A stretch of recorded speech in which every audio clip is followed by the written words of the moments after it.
E se a gente te dissesse que a chave para uma sala de aula mais calma não está em ter mais controle, mas sim na sua própria frequência emocional? Pois é. Hoje a gente vai mergulhar numa abordagem bem diferente e poderosa para a gestão de sala de aula que se baseia num conceito transformador, a ressonância emocional. Essa frase é o nosso ponto de partida. E que partida, hein? Ela resume uma virada de chave fundamental. Em vez de ficar tentando apagar incêndio e controlar a agitação, a ideia é outra. É influenciar o ambiente. É sobre ser a calma que a gente tanto quer ver na sala. Então, olha só o nosso caminho de hoje.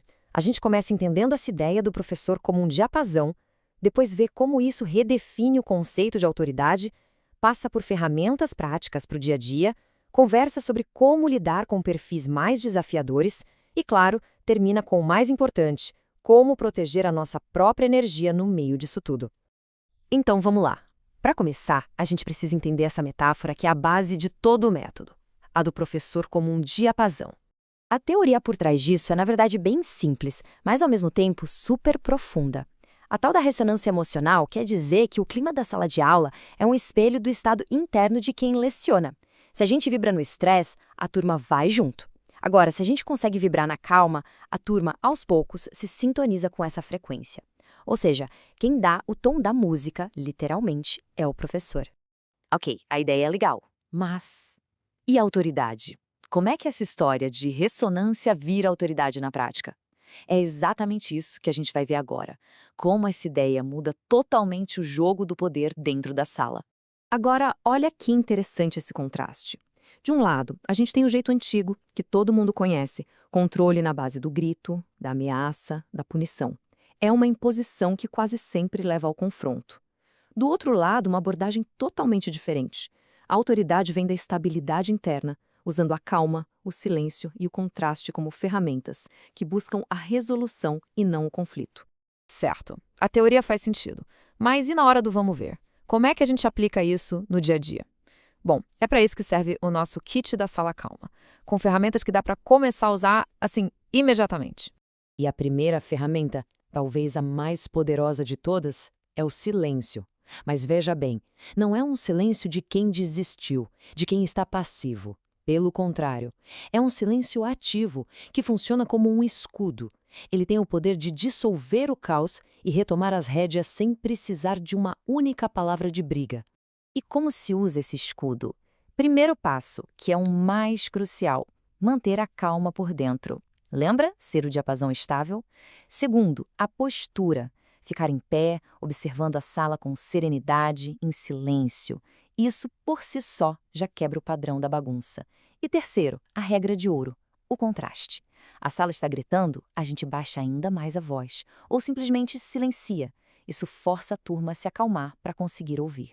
E para ajudar a reforçar essa calma, existem algumas frases que são ótimas para calibrar o ambiente. Repare que não são ordens, são afirmações de estado. Elas definem o ritmo que se quer e criam uma espécie de fronteira emocional entre o caos lá de fora e o nosso ambiente de aprendizado. Tá, eu sei o que muita gente pode estar pensando. Isso funciona com aquele aluno? E quando a gente lida com estudantes que parecem imunes a tudo?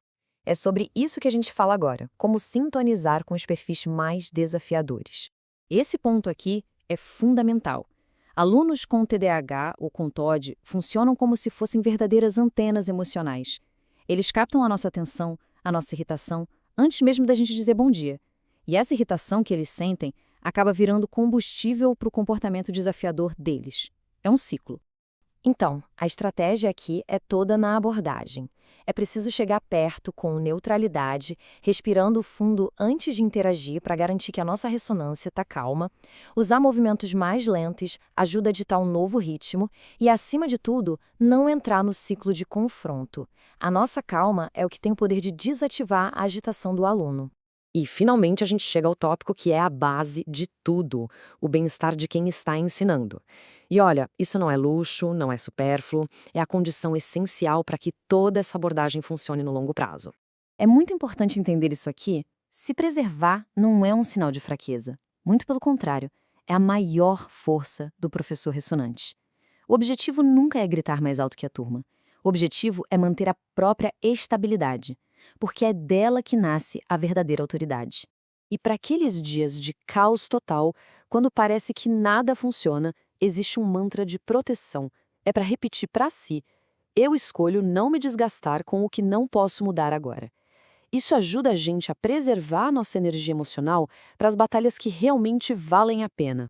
Então, a reflexão que fica é que a gestão da sala de aula vai muito além de táticas de controle. É sobre ter consciência e poder de escolha. E a verdadeira pergunta, no fim das contas, é essa: qual frequência será escolhida para vibrar no ambiente de aprendizagem?